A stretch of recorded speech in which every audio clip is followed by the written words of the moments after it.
Greetings, this is Lansing Online News Radio. I am Bonnie Bucqueroux. We're here at LCC Radio, WLNZ 89.7 here in Lansing, Michigan. And I am joined by my co-host Bill Castanier, and we were just complaining about the heat.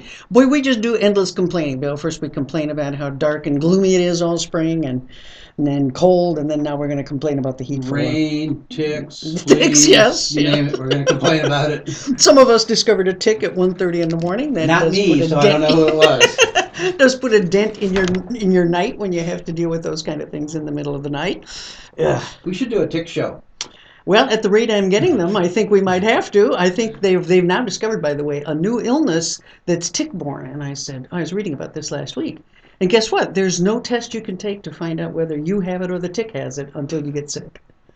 Well, so why bother telling me? One of those. And as we were speaking about earlier, I live in the city. I don't live in an urban area, but we live on a woods. Yes. And the deer are everywhere.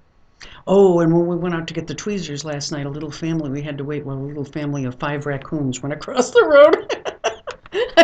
At 2 o'clock in the morning, you kind of wish they'd hurry, but there's not much you could do.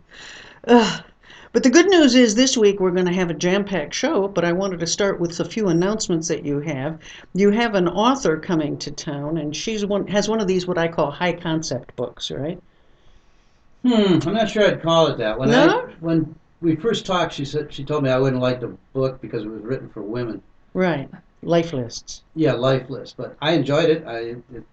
The author's name is Lori Nelson Spielman, and she's a lifelong Lansing Grand Ledge resident. She's 50 years old. The only reason I mention that, because I'm not big on age, as you know, is she's a first-time author. Yeah, that's great. She's a debut author, and she hit it big with her first book. It went to auction, so that means 6 figures at least. They don't bother with it for under 600,000. And then it went to auction for movie rights. Wow. It's based on the premise that a very wealthy family, the mother dies. The mother is the owner of a large corporation, cosmetics company in Chicago. Her 34-year-old daughter is the person who should inherit the business. She doesn't. She finds out at the reading of the will that the 2 brothers are bought out and the daughter-in-law inherits the business. Uh-huh. And her mother's goal, pretty shocking. You thought you were going to be a millionaire and run a business. And her mother's idea for her is she found her life list, her daughter's life list that she had written when she was 14. There's 20 items on it. She has to complete all those before she can get any inheritance. And what that inheritance is not said at all. Some are simple. See, now I view that as high concept. Yeah, I mean, you can see that's a movie. It's pretty clever. A movie. It's pretty clever. Yeah. And some are simple. She's already done them, like Kiss Little Billy or something like that. Yeah. But have a baby, maybe 2 in 1 year. Oh. So how does that happen? There's a lot of them like that. And the idea is her mother wants her to become who she thought she should be at 14. Wow. But without any money to do so. Right. And she's going to be here next week, Thursday at Eastwood Schuler's, 7 p.m. I can see why the movie companies are bidding already. I told her it's a Woody Allen in black and white. Oh, yeah. Especially if they shoot it in Chicago, gorgeous city. Wow. We have another literary event or a historical event coming up on the weekend. The Greater Lansing Historical Society, we're into our 3rd summer downtown tour. This one is called Church and State. It is on the blocks surrounding the state capitol, and it's an architectural and historical look at the churches and the state and federal buildings. Not to give anything away, but it's going to be interesting because there's a lot of things that people do not know about those buildings. Well, and I suspect, knowing that it'll be hosted by Valerie Marvin, who is the Historical Society Greater Lansing's president, she always digs up some of the most interesting stories. All these little nuggets. Oh, she's got some strange stories. That's why I don't want to give them away, because that's half the fun, is to hear these odd stories about what you think is a very typical state building. Right. And then you find out maybe somebody hung themselves there or something. Yeah, or set it on fire. Oh, well, see, you do know some. We'll beat them out of you by the end of the hour. So that's 10 a.m. Saturday. Meet right at the City of Lansing Square, right on right on Capitol and Michigan. Well, so we probably are the only people who have not yet talked about it. I've heard it talked to death since Saturday night, I must admit. I don't know. Is there any other angle on the Trayvon Martin and George Zimmerman case that hasn't been discussed? I was surprised, and this is a good surprise, that there weren't more what I would call riots. It Hmm. was relatively calm, frankly, and that's I suppose is a good sign. Yeah. But I was surprised because it's probably one of the more controversial decisions that'll be decisions made in 5, 6 years, probably. Well, I'm betting 1,000 for predictions on verdicts ever since the Rodney King and then the O.J. Simpson. I was the only person, I think the only white person when O.J. was set free the first time that said, well, that's the right verdict. And I know I got into a lot of fights with fellow white people who wanted to take me out and, tar and feather me, I think. But I think this one was unfortunately predictable. I'd watched enough of the trial to know how bad the prosecution was. And boy, I could have given them a better narrative, and I'm not a lawyer. I still don't. I mean, I personally think that after Zimmerman chased him around for 2 or 3 minutes, and I think he was afraid to go back to his stepdad's place because the only person at home was his 12-year-old brother, and I didn't think he wanted to lead this guy who was stalking him back to there and put his brother at risk. My suspicion is that Zimmerman had the gun out when he confronted him. It's very possible. Uh, I don't know why the defense, I mean, why the you prosecution know, didn't raise that possibility. when cases like these are lost, it's often the prosecution that's at fault. They don't do a good job, or they think it's a slam dunk. I listened to their press conference on Saturday night, and they were so proud of themselves, so self-congratulatory, and so upbeat. I think that they thought that the win was that they brought the case.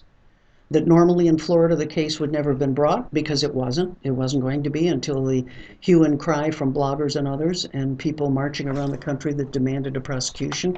I think they felt they'd done their civic duty just by prosecuting the case, not by how well they had done it, and I was truly disappointed. It's really good for Florida tourism, too. Oh, Sanford has just put a small fortune into trying to attract more tourists, and the only ones they're going to get now are media coming in to say bad things about them, I suspect. It's not a place you want to go, I think. Ah. Well, it's a reminder, too, I mean, that we're still in this situation after so many decades where we'd hoped to have more progress. I'm one of those old people, who remembers when, Governor George Wallace barred the door and wouldn't let kids in school. I mean, Trayvon in that era would have been in a segregated school. What we see now is his school is equally as segregated and his life was equally as segregated, but we're hoping that we're becoming more enlightened.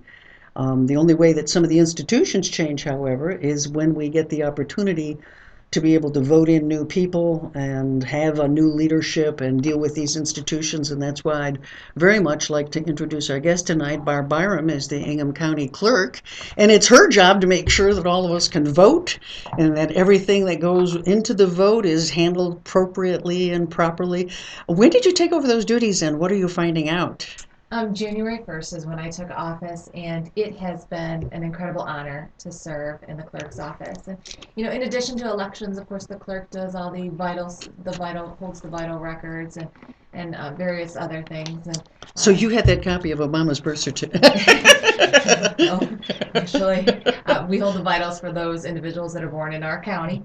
But then also, the county clerk is supposed to serve as clerk of the circuit court, which has not occurred in Ingham County for well over 30 years, but I hope that to be changing in the very near future. I had no idea. Bill has the same quizzical Never look heard that of I it. do. What is that about? That's in the statute? It's in the Constitution. Oh, it's in And the The Constitution. Supreme Court also has held that the county clerk is to serve as clerk of the circuit court and have the care and custody of all of those circuit court records. Of course, that's not been the case in Ingham County, but it needs to be, just to offer some checks and balances, quite frankly. Wow. Mhm. So if I want copies of those court records, I go to the court and not to you Well, currently. in most counties, you would go to the county clerk, and in this county, you can come to me, and then I will have to figure out a way to get a hold of those documents for you. Oh, But it's an unfortunate situation that we are in. I don't think it serves the residents of Ingham County well at all.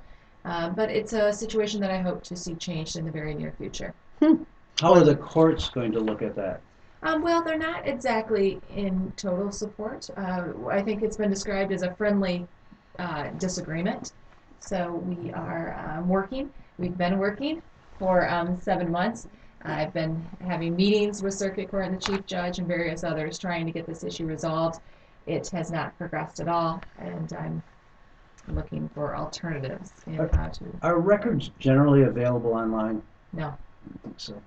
that's unfortunate too. it's unacceptable. It is. Not in this area, yeah. It's for the vital side, we're looking at making those records more accessible for online requests. No, birth certificates are certainly not public information.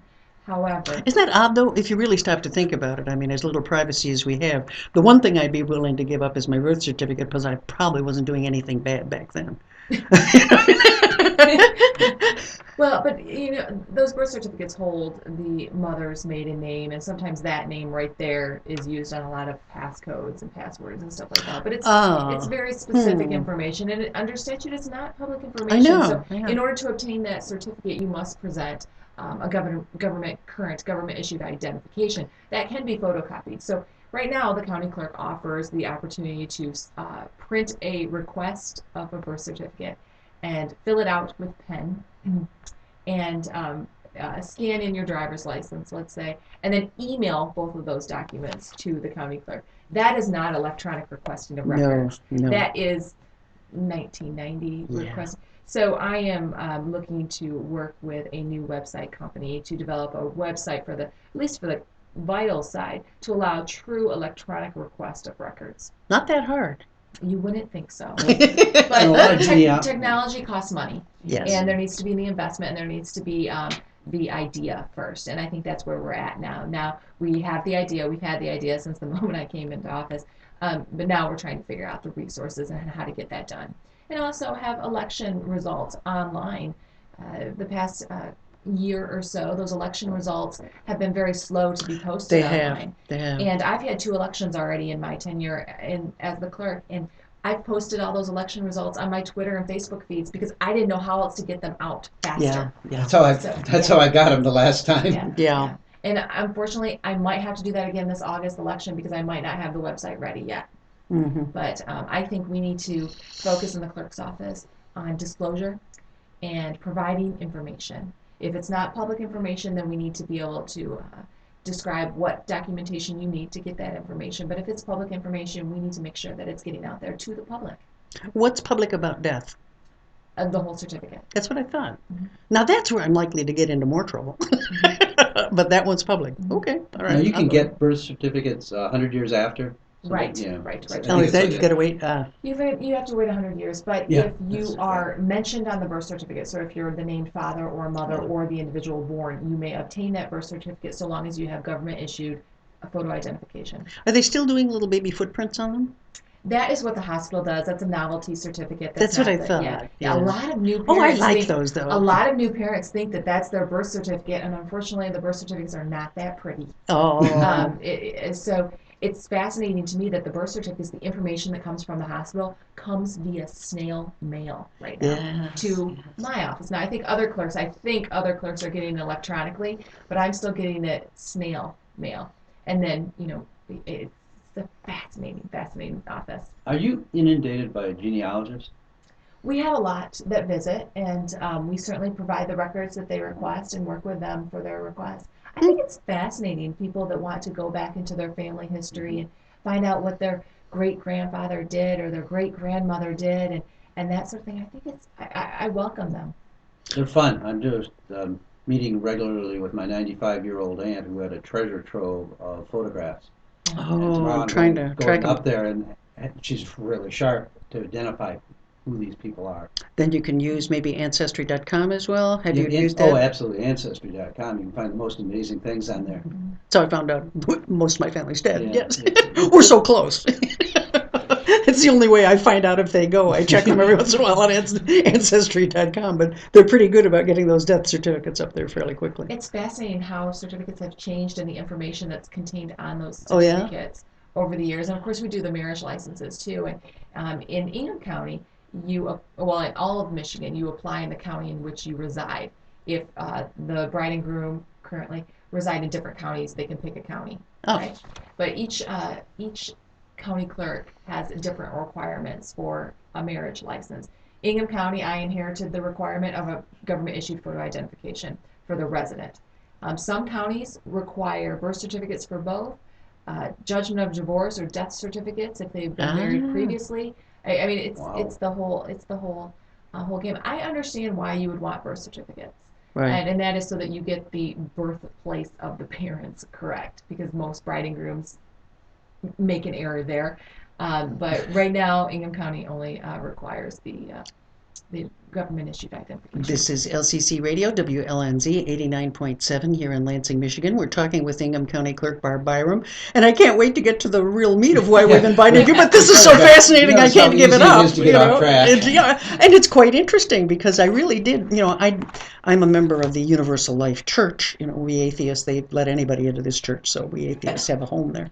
And that means I get to do a lot of weddings. And I never intended to, but the people had, the first time it happened is, about 40 years ago when somebody discovered that there wasn't a judge or a minister who'd marry this young girl in her mother's rose garden, so I would. So that's how I started doing that. And I noticed all the certificates are different in different counties, and it's really confusing, and it's very easy to, if you're not careful, mess things up, and it looks bad because they make that the permanent marriage record. Looks nice we have a nice little gold seal is the last I saw. No more gold seal in Ingham County, but we do the embalmed seal. So the embossing? It's, I've been fortunate enough to join well over 200 couples in marriage in my tenure as clerk, and it is such an honor. I never thought Isn't that that part of fun? your job, isn't it? It is so much fun. How's your batting average? How are they all staying together? Well, I don't know because I'm not clerk of the circuit court. Yes. But you can get those records soon. Hopefully soon. Well, we'll just tie up those databases, and then you can keep track.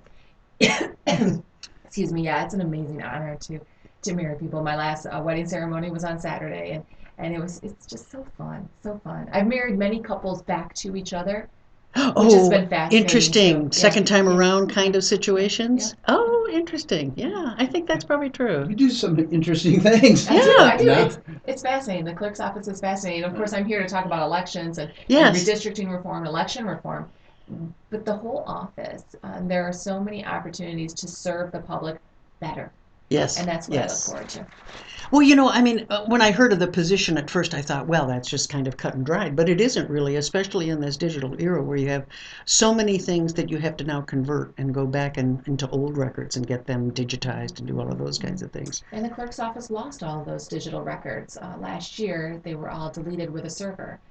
So they had to be recreated by a third party. No. Oh, yes. So we're still seeing some unsatisfactory recreation of records. So we're still ironing out that and working on that. But then a lot of our electronic election records were not recreated. So we're now still scanning them in and posting them online. We get calls. Usually I'll get an email once a week from someone looking for this candidate's campaign finance report. So we'll pull it from the paper file and scan it back in because we haven't been able to go through all of those to recreate all of those documents. The former administration was saving money and did not request that those documents be recreated electronically.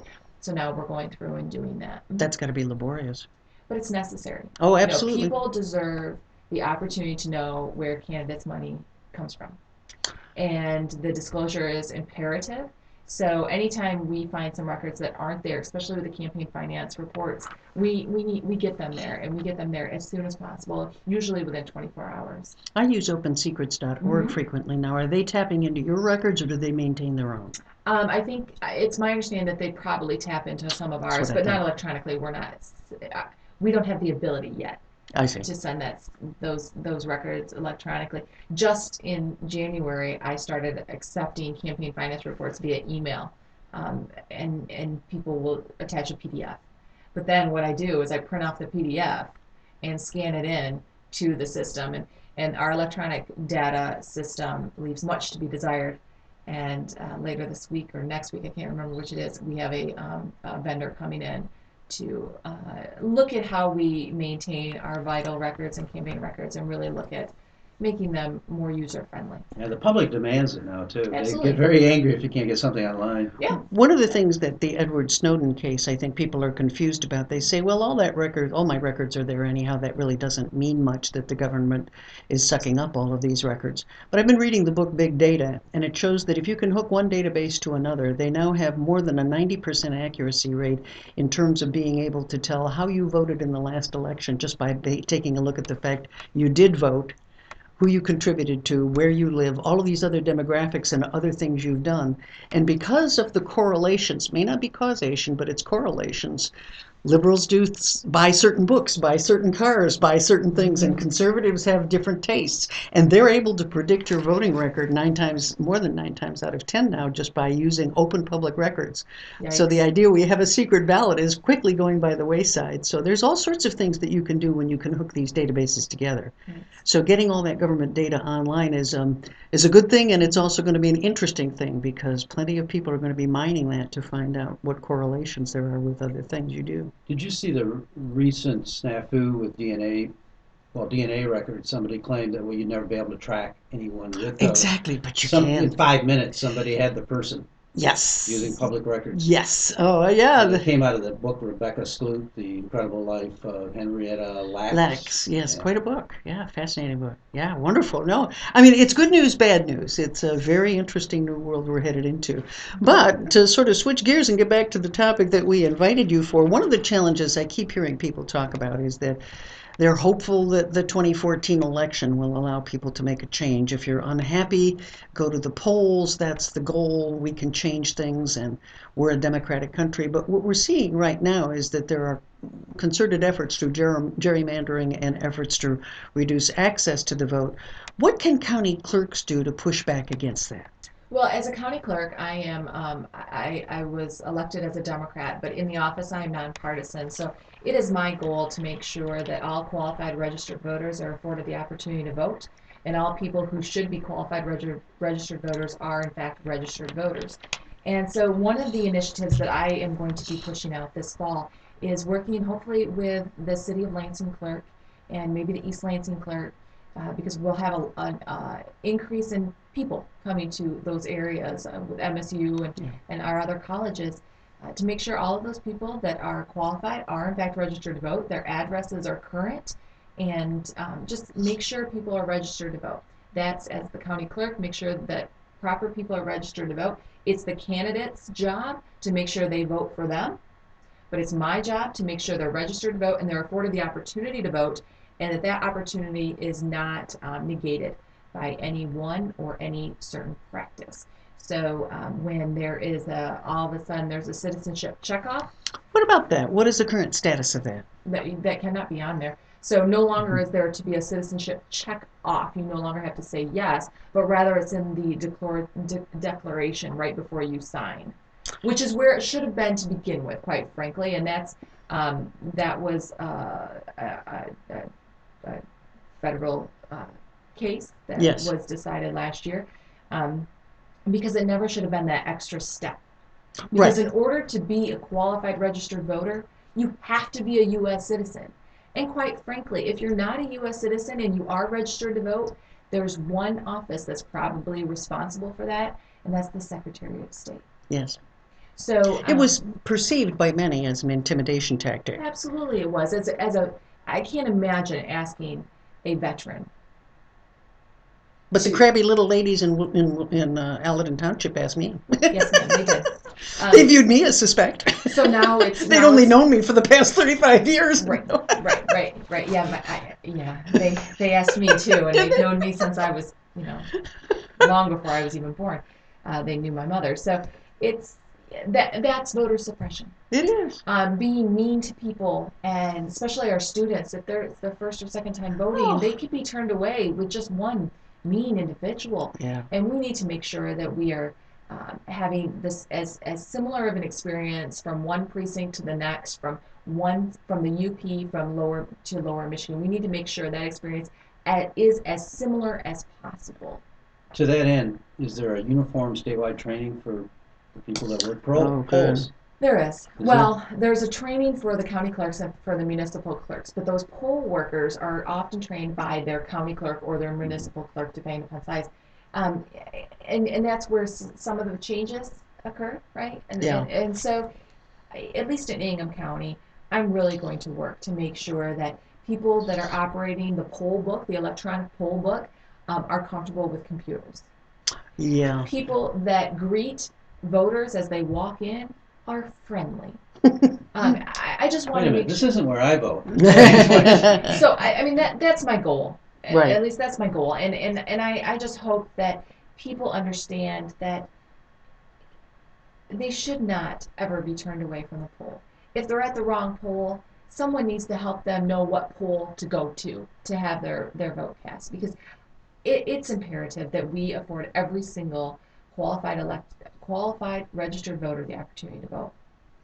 Well, I saw, what interested me about this date was that at the League of Women Voter annual meeting one year, they had Terry Lynn Land, the Republican Secretary of State, come. And she was very happy and eager to talk with the League of Women Voters about opening up the voting process in Michigan, and was pushing for Sunday voting and early voting and all of the things which I wish we had, but we don't. I'm surprised now. I think maybe she and others have had to pull back from that because the party, I assume, is going in another direction now and is not urging openness and changing. Do you think there's any chance that we could get expanded voting days here in Michigan? Under this current legislative body, probably not, but we have some amazing clerks, and Chris Swope, for example, Marie McKenna in East Lansing, some great clerks that have been offering the opportunity to vote in person by absentee voting in person, and that has helped. But not all people work 9 to 5. No. And not all people are fortunate enough to have another spouse to watch the kids. And sometimes they have 2 jobs and 2 kids, and it is extremely difficult to go to a poll with 2 toddlers and try to focus on the ballot and vote.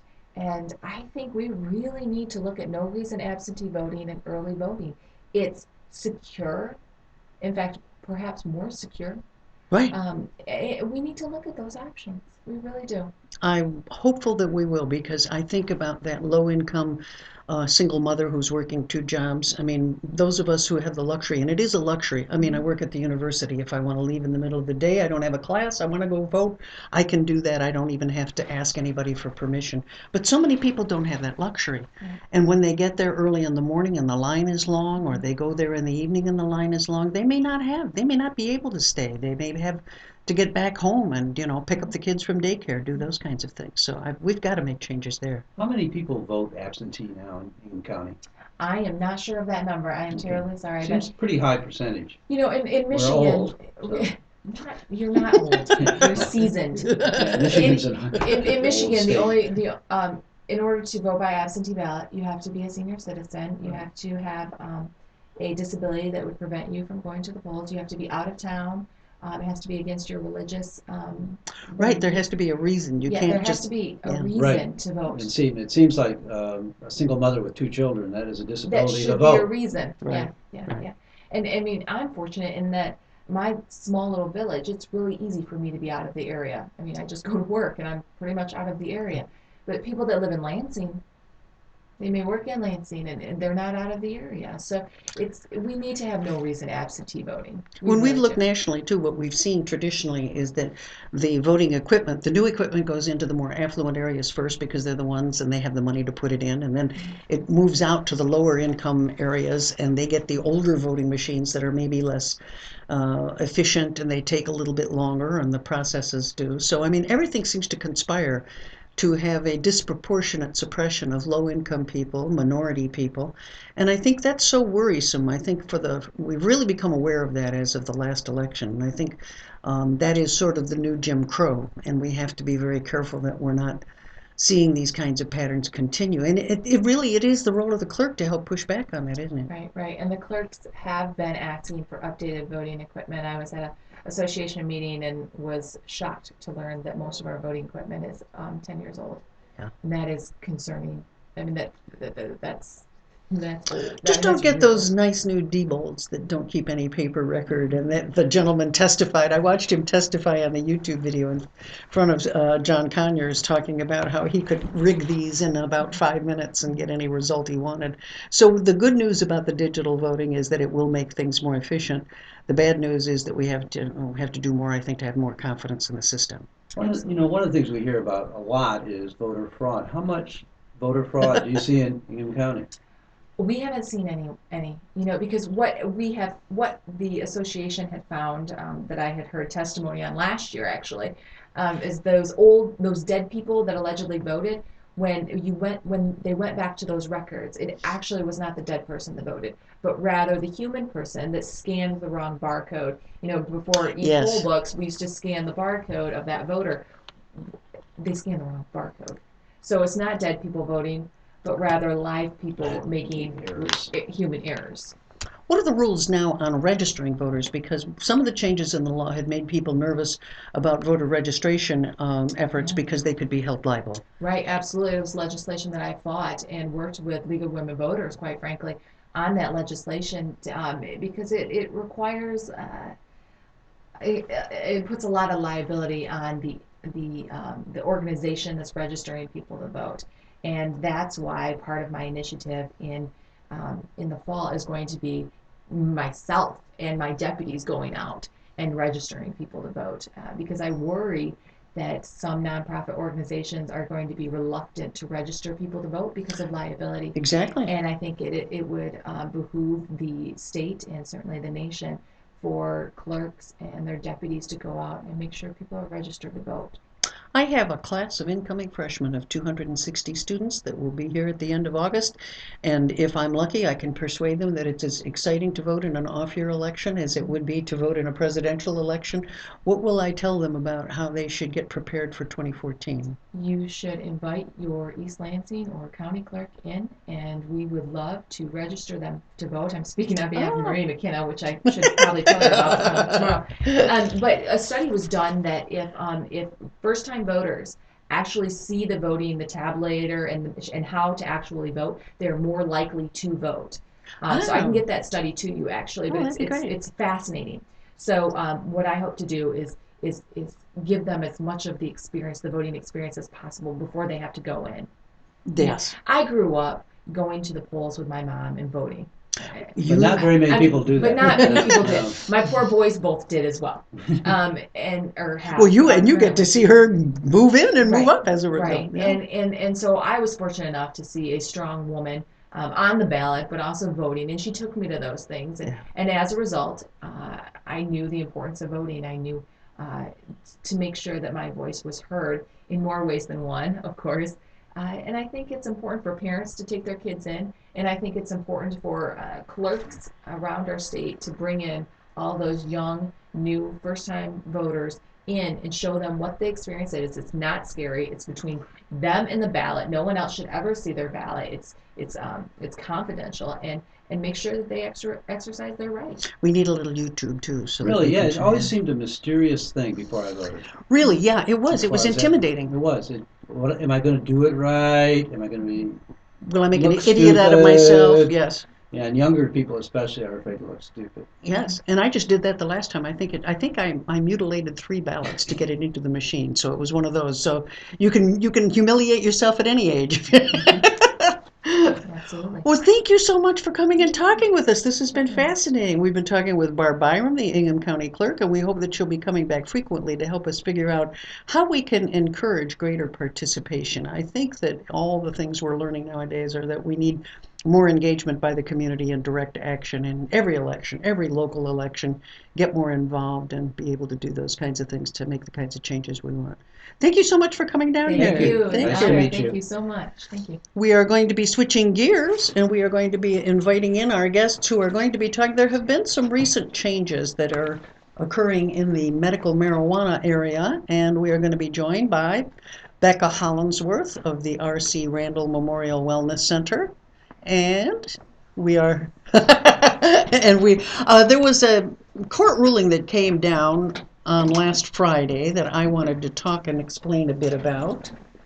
We have a situation where the appeals court has issued a very confusing ruling that has made it difficult for people to figure out quite what's happening with things that the industry calls medibles, oils, various kinds of candies and ointments and tinctures and various things.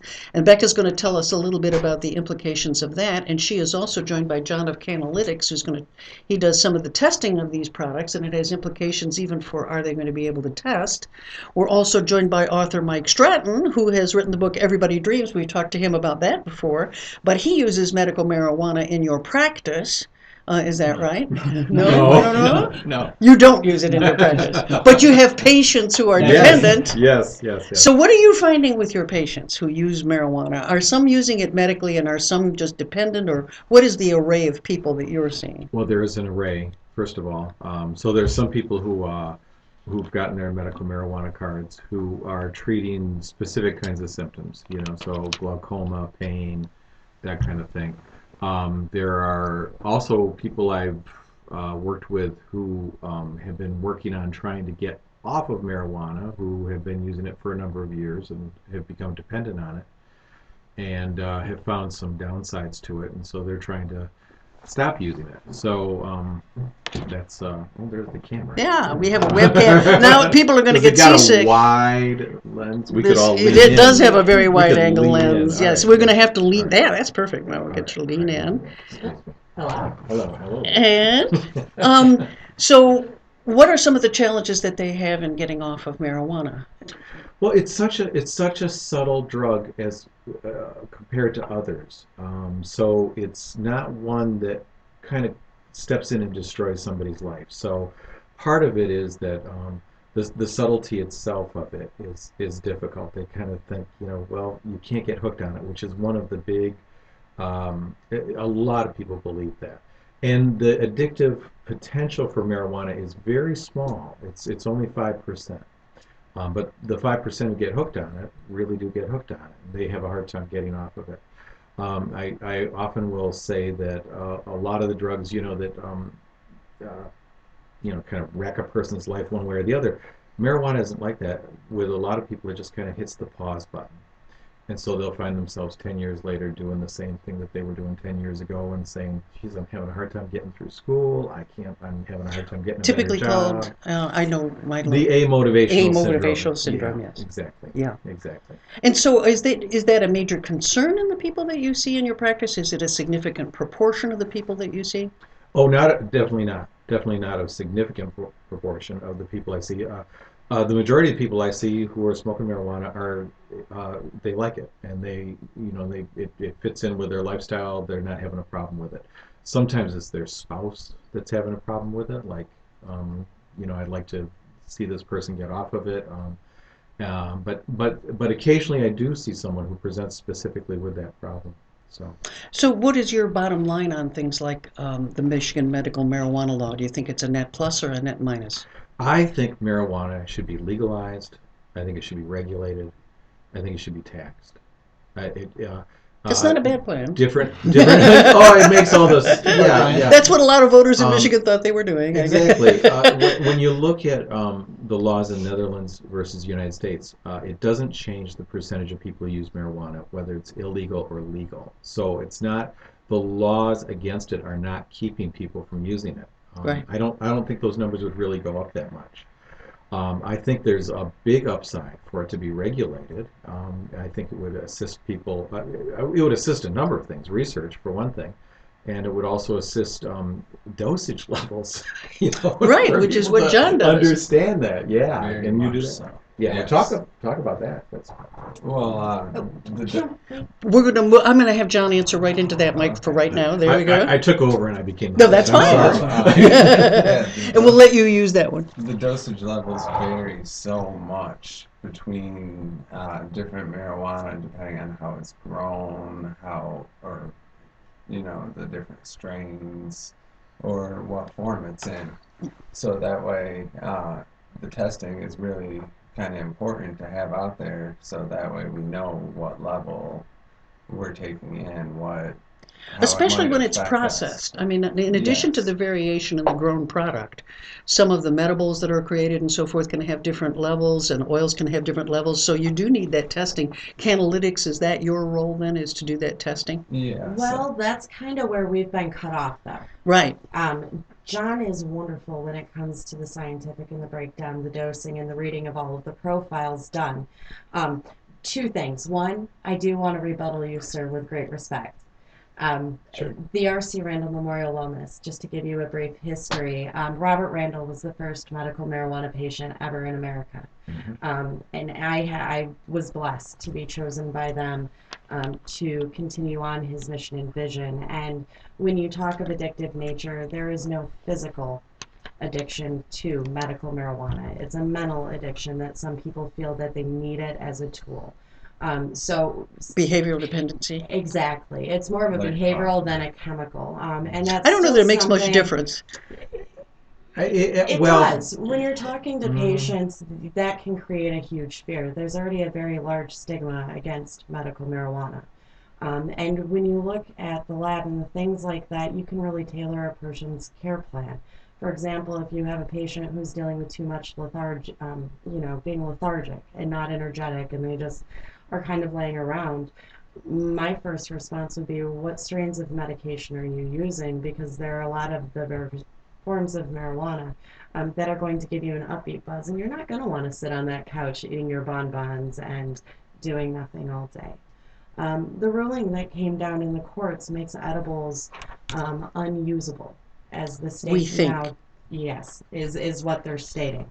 And basically the state in the ruling came out and said that only bud form is acceptable. If you were to make a batch of brownies, you would put in your bud to the batter and then a stick of butter to the batter. Basically, you can't combine and create the medical butters that people were using anymore. And then there's the question of weight, because you can't determine currently how much product is necessarily in it, because there are concentrates in other forms. The decision that came down last week was that Mr. Carruthers was driving around with a suspended license and he got stopped. Yeah. And he had 9.1 ounces of dried medical marijuana on him, and all the documentation sufficient to cover the amounts that he felt he had on them. He also had some marijuana brownies in the car. Mm-hmm. And two things happened. Two elements in that case. They made the appeals court made the decision.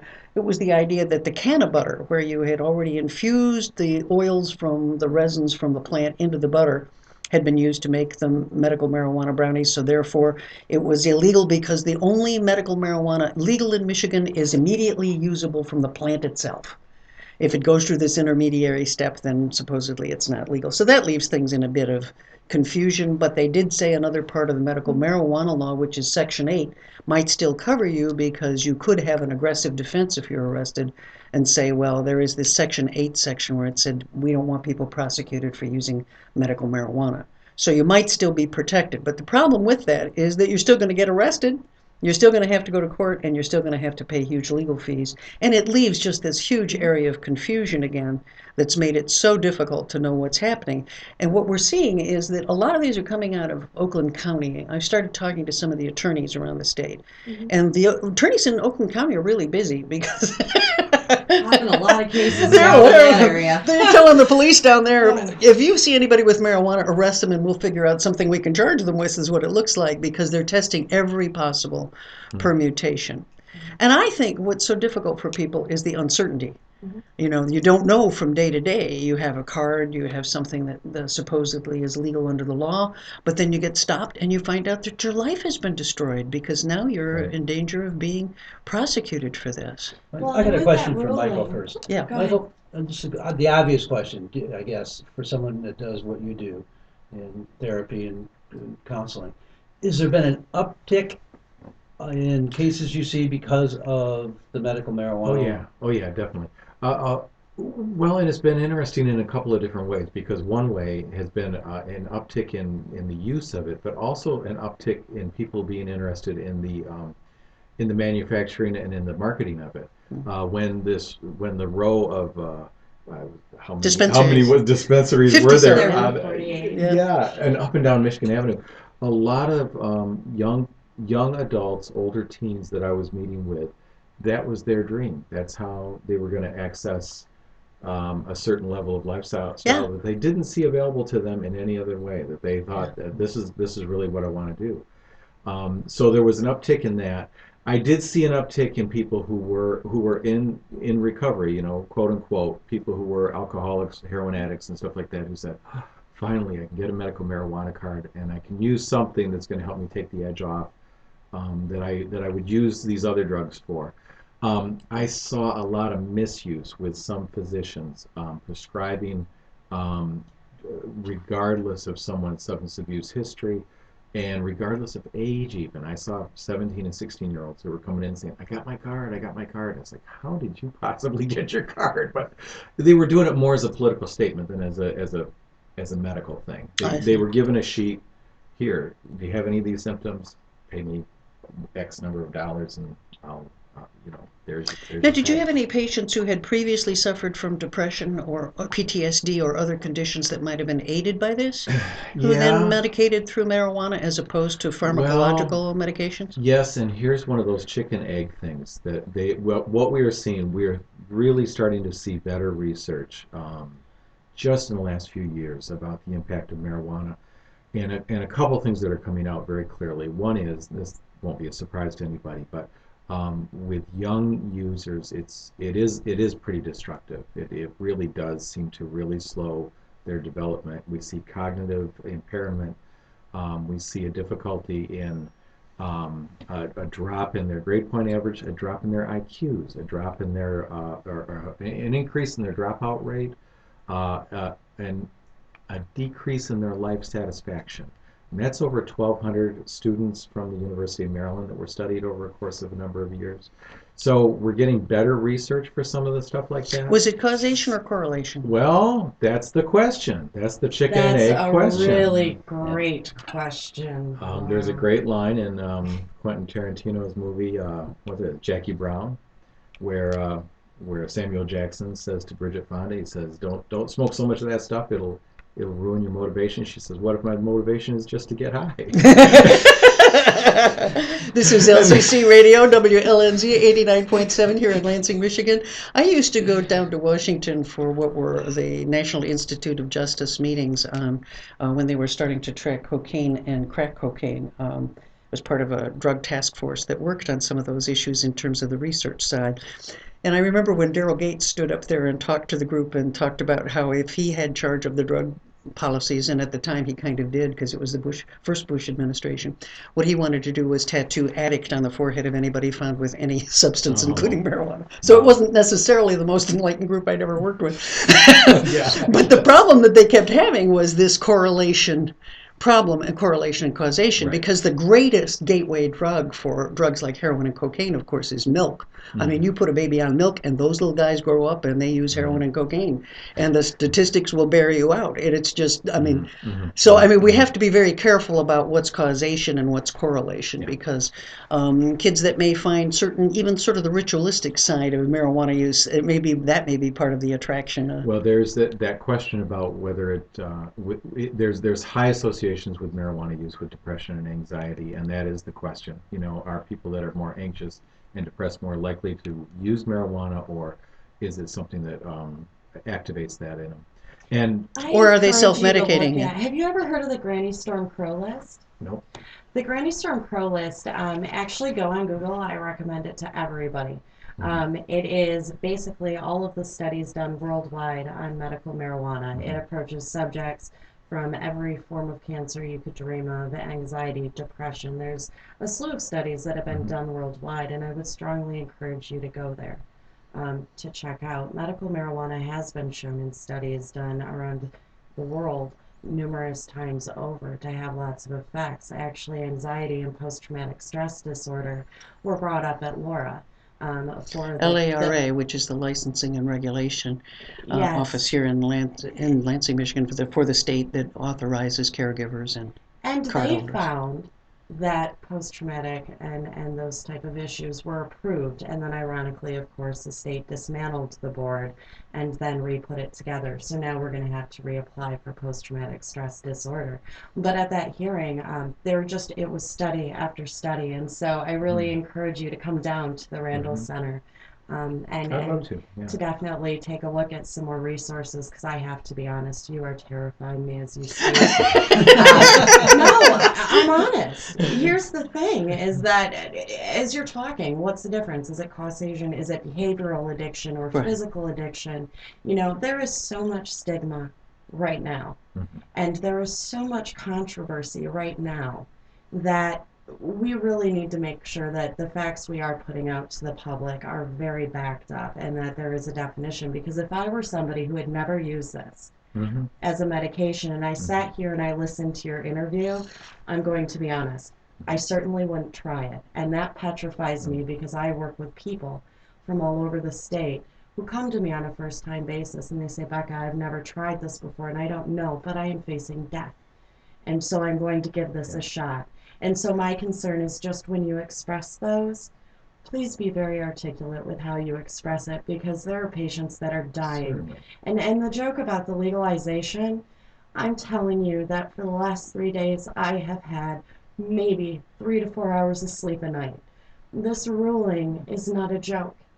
The question of edibles in the state of Michigan, a great example.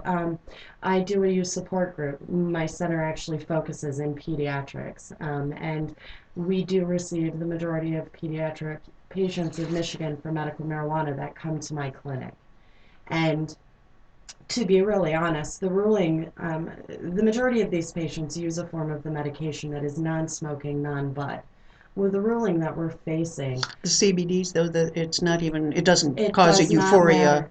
It Yeah. does not matter. If Yeah. it is a strain like Tora Bora and it only has 1% THC and the 16 to 17% CBD, farmers can't combine that with butter and use canna butter to appropriately make and dose their medibles.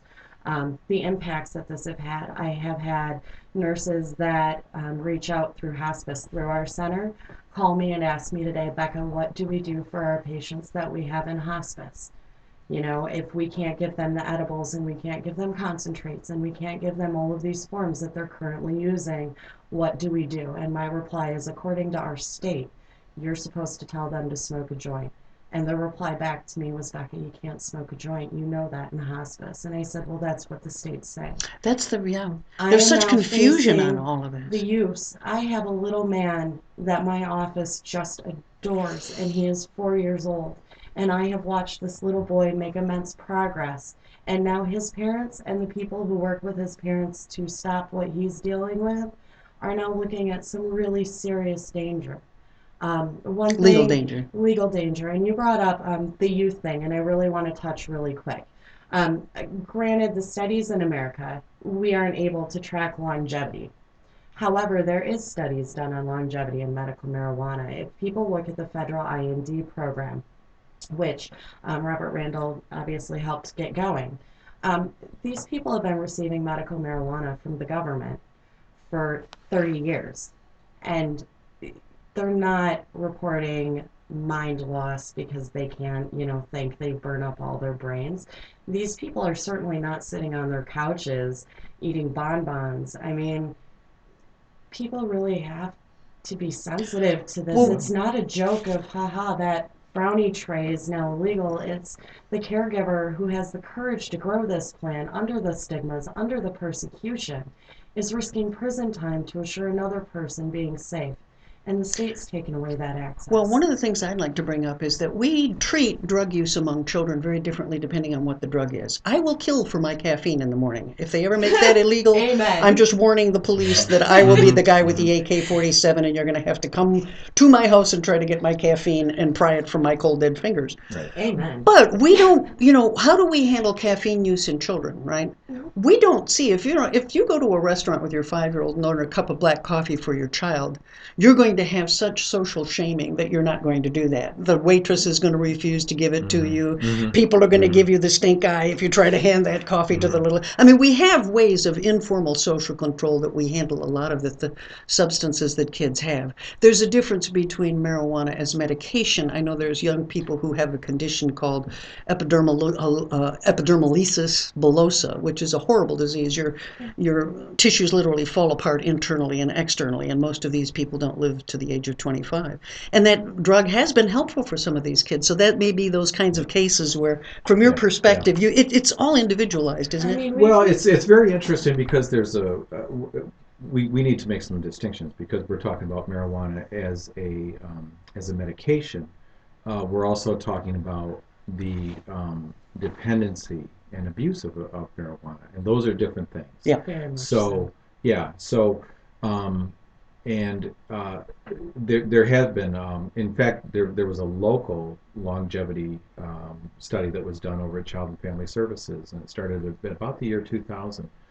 And I was really lucky because I was able to be very involved with it. I was one of the supervisors. They contacted me. I'd been a therapist there years before, and they knew my background, because the background of this was not to lecture kids or to it was to use motivational interviewing techniques to help kids decide for themselves, do I want this or not, and do I want to change my relationship with it or not.